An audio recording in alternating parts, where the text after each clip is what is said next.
ಕಬೀರದಾಸರು ಒಂದು ಮಾತು ಹೇಳ್ತಾರೆ ಬಂಧುಗಳೇ, ರಾಮ ಸಮಾನ ನಾಮ ನಹಿ, ಶಿವ ಸಮಾನ ದಾತ ನಹಿ, ಜೂಟ ಸಮಾನ ಪಾಪ ನಹಿ, ಕಾಶಿ ಸಮಾನ ಕ್ಷೇತ್ರ ನಹಿ, ಮಾತೃ ಸಮಾನ ದೈವ ನಹಿ. ತಾಯಿ ಆದವಳು ಮಕ್ಕಳಿಗೆ ಕೆಡಕು ಬಯಸೋದಿಲ್ಲ. ಏನೋ ಕೆಲವು ಸಲ ಸಿಟ್ಟಲ್ಲಿ ಒಂದು ಮಾತು ಹೇಳ್ಬೋದು ಅಷ್ಟೇ, ಹಾಳಾಗೋಗು ಅನ್ಬೋದು.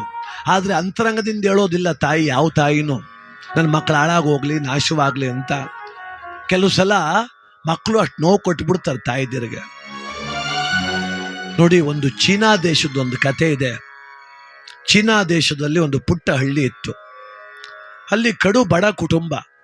ವಯಸ್ಸಾದ ಮುದುಕಿ 90 ವರ್ಷದವಳು ಒಬ್ಬಳು, ಅವಳ ಮಗ ಸೊಸೆ, 4 ಜನ ಅವ್ರಿಗೆ ಮಕ್ಕಳು. ಅವನೊಬ್ಬನೇ ದುಡಿತಾನೆ. ಎಷ್ಟು ದುಡಿದ್ರೂ ಸಾಲ್ತಿಲ್ಲ, ಮಕ್ಕಳಿಗೆ ಅನ್ನ ಸಾಲ್ತಿಲ್ಲ, ಹಾಲು ಸಾಲ್ತಿಲ್ಲ.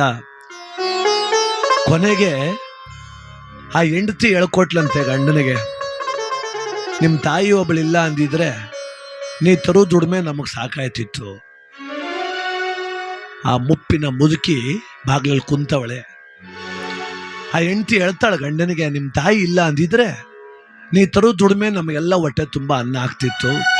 ಈಗ ನೋಡು, ನಾವು ತಿನ್ನೋ ಅಂದಲ್ಲಿ ಸುಮ್ಮನೆ ಕೂತ್ಗಳಿಗೂ ಪಾಲು ಕೊಡಬೇಕೀಗ. ಅದಕ್ಕೆ ಗಂಡ ಅಂತಾನೆ, ಅದಕ್ಕೆ ನಾನು ಏನು ಮಾಡಲಿ? ನನ್ನ ತಾಯಿಗೆ ಸಾವು ಬರ್ತಿಲ್ಲ, ಸಾವು ನಾವು ಕರೆದ್ರೂ ಬರೋದಿಲ್ಲ. ಅದಕ್ಕೆ ಇವಳು ಹೇಳದ್ಲಂತೆ ಹೆಂಡತಿ, ನೋಡು ನನ್ನ ಮಾತು ಕೇಳು, ನಿಮ್ಮ ತಾಯಿ ಕರ್ಕೊಂಡೋಗಿ ಎಲ್ಲರೂ ದೂರ ಬಿಟ್ಬಿಟ್ಟು ಹೊಂಟು ಬಾ. ಇವತ್ತಲ್ಲ ನಾಳೆ ಸತ್ತೇ ಸಾಯ್ತಾಳೆ. ಅವಳೊಬ್ಬಳಿಲ್ಲ ಅಂದ್ರೆ ನನ್ನ ಮಕ್ಕಳಿಗೆ ಹೊಟ್ಟೆ ತುಂಬ ಅನ್ನ ಆಗ್ತದೆ. ಇವಳು ತಾಯಿನೇ. ಅವನು ತುಂಬ ಯೋಚನೆ ಮಾಡ್ದ, ದುಃಖ ಮಾಡ್ದ. ಒಂದು ಕಡೆ ಎತ್ತ ತಾಯಿ, ಅವಳನ್ನು ದೂರ ಬಿಡೋದು ಹೆಂಗೆ? ಇನ್ನೊಂದು ಕಡೆ ಎಷ್ಟು ದುಡಿದ್ರೂ ಮಕ್ಕಳಿಗೆ ಅನ್ನ ಇಲ್ಲ, ಇವ್ರು ಸಾಕೋದು ಹೆಂಗೆ? ತೀರ್ಮಾನ ಮಾಡ್ಕೊಂಬಿಟ್ಟ, ನಿಜ ಹೆಂಗೋ ಸಾಯ್ತದ ನಮ್ಮ ತಾಯಿ, ಎಲ್ಲಾರು ಕರ್ಕೊಂಡೋಗಿ ದೂರ ಕಾಡಲ್ಲಿ ಬಿಟ್ಟು ಬಂದ್ಬಿಡುವ ಅಂತ. ಒಂದು ದಿವಸ ತಾಯಿ ಮುಂದೆ ಕುಂತು ಕೇಳ್ತಾನಮ್ಮ, ನಾನು ನಿನ್ನ, ಅಲ್ಲೊಂದು ಬೌದ್ಧ ಸ್ತೂಪ ಇದೆ, ಚೈನಾ ದೇಶದಲ್ಲಿ ಅತಿ ಹೆಚ್ಚು ಪೂಜೆ ಮಾಡೋದು ಬುದ್ಧನನ್ನು, ಅಲ್ಲಿ ಕರ್ಕೊಂಡು ಹೋಗ್ತೀನಿ, ಬರ್ತೀಯಾ? ಅಜ್ಜಿಗೆ ಸರಿಯಾಗಿ ಕಣ್ಣು ಕಾಣಲ್ಲ, ನಾನು ಹೆಂಗೆ ಕರ್ಕೊಂಡು ಹೋಗ್ತೀಯಪ್ಪ ಅಂದ್ಲು. ಒಂದು ಬುಟ್ಟಿಲಿ ಕೂತ್ಕೋ, ತಲೆ ಮೇಲೆ ಹೊತ್ಕೊಂಡು ಹೋಗ್ತೀನಿ, ಅಲ್ಲಿಗೆ ಹೋದ್ರೆ ನಿನಗೆ ಭಗವಂತನ ಆಶೀರ್ವಾದ ಸಿಗ್ತದೆ. ಆಯ್ತು ಮಗನೇ, ಆಯ್ತು ಹೋಗುವ.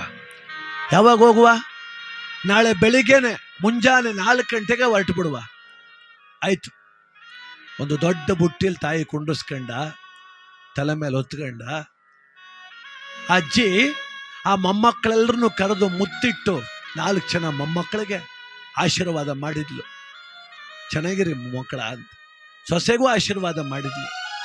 ನಾನು ಹೋಗಿ ದೇವ್ರು ನೋಡ್ಕೊಂಡ್ ಬರ್ತೀನಿ ಒತ್ಕೊಂಡು ಹೊರಟ ಮಗ. ಅವನ ಆಸೆ ಏನು ಅಂದ್ರೆ, ಹಂಗೆ ನಿದ್ರೆ ಬಂದು ಮಲ್ಕೊಂಡ್ಬಿಡ್ತಾಳೆ ನನ್ನ ತಾಯಿ, ಅವಳು ನಿದ್ದೆ ಬಂದಾಗ ಎಲ್ಲಾರ ಒಂದ್ ಬಿಟ್ಟು ಬಂದ್ಬಿಡುವ ಅಂತ. ಇವಳು ಮಲಗ್ತಾನೆ ಇಲ್ಲ.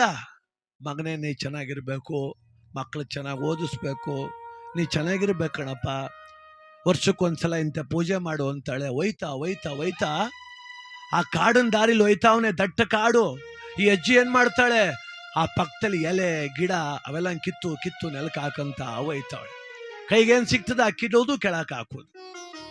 ರಾತ್ರಿ 10 ಗಂಟೆ ಆಯ್ತು, ಇವಳು ನಿದ್ದೆ ಬತ್ತಿಲ್ಲ. ಅವನು ನಿದ್ದೆ ಬರದೆ ಕೆಳಕ್ಕೆ ಇಳಿಸಂಗಿಲ್ಲ.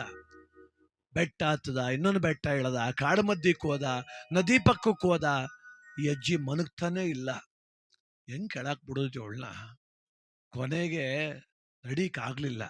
ಅಜ್ಜಿ ಅಂದ್ಲು, ಮಗನೇ ಇಳಿಸು. ಯಾಕಮ್ಮ? ನನ್ನ ಇಳಿಸು ಕೆಳಗಡೆ. ಇಳಿಸ್ತೆ ಕಣಪ್ಪ, ಹೋಗಪ್ಪ ಮನೆಗೆ ಅಂದ್ಲು. ನೀನು?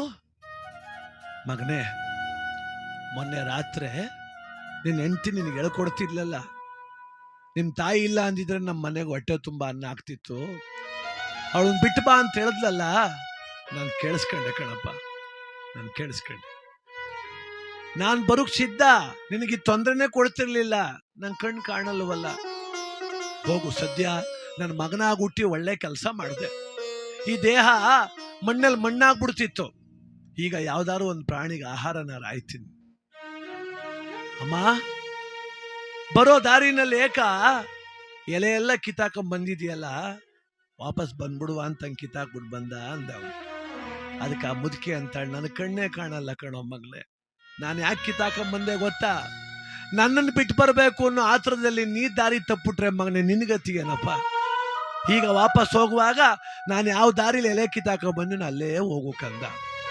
ನಾಳೆ ಸಂಜೆ ಹೊತ್ತು ಮನೆ ಸೇರ್ತೀನಿ ಆ ತಾಯಿ ಪಾದ ಹಿಡ್ಕಂಗುಳೋ ಅಂತ ಹತ್ಬಿಟ್ಟ. ಅಮ್ಮ ನಿನ್ನನ್ನು ತಗೊಂಡೋಗಿ ಕಾಡಕ್ ಬಿಡ್ತೀನಿ ಅಂತ ಸತ್ಯ ಗೊತ್ತಿದ್ರು ನಾನ್ ದಾರಿ ತಪ್ಪಾರ್ದು ಮಗ ಅಂತ ಕಾಯ್ತಿಯಲ್ಲ ತಾಯಿ, ನಿನ್ನ ಬಿಟ್ಟು ಹೆಂಗಮ್ಮ ಬದುಕೋದು? ಬಾ ಅಮ್ಮ, ನನಗೊಂದು ತುತ್ತು ಕಡಿಮೆ ಆದ್ರೂ ಸರಿಯೇ, ಕಟ್ಟ ಕಡೆವರೆಗೂ ನಿನ್ನನ್ನು ಸಾಕ್ತೀನಿ ಅಂತ ವಾಪಸ್ ಮನೆ ಕರ್ಕೊಂಬಂದ. ತಾಯಿ ಹೃದಯ ಅದು. ನನ್ನ ಮಗ ಕರ್ಕೋ ಕಾಡಕ್ ಬಿಡ್ತಾನೆ ಅಂತ ಆ ತಾಯಿ ಅಳ್ಳಿಲ್ಲ. ನನ್ನ ಮಗ ದಾರಿ ತಪ್ಪಿಡ್ತಾನೆ ಅಂತ ದಾರಿ ಗೊತ್ತಾಗ್ಲಿ ಅಂತ ರಸ್ತೆಲೇ ಎಲೆ ಕಿತ್ತು ನೆಲಕ್ಕೆ ಹಾಕಿಲ್ಲಮ್ಮ. ಅದಕ್ಕೆ ಮನುಷ್ಯನ ಜೀವನದಲ್ಲಿ ಕಟ್ಟ ಕಡೆವರೆಗೂ ಕೂಡ ಮಕ್ಕಳ ಯಶಸ್ಸು, ಶ್ರೇಯಸ್ಸು, ಅಭಿವೃದ್ಧಿ ಬಯಸೋ ಏಕೈಕ ಜೀವ ಅದು ತಾಯಿ ಜೀವ.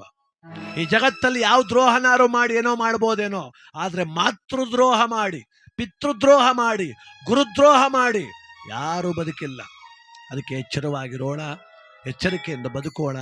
ತಾಯಿಯೇ ದೈವ, ತಾಯಿಯೇ ಕಟ್ಟ ಕಡೆಯವರೆಗೂ ನಮ್ಮನ್ನು ಸಲಹುವ ದೈವವಾಗಲಿಕ್ಕೆ ಸಾಧ್ಯ ಬಂದ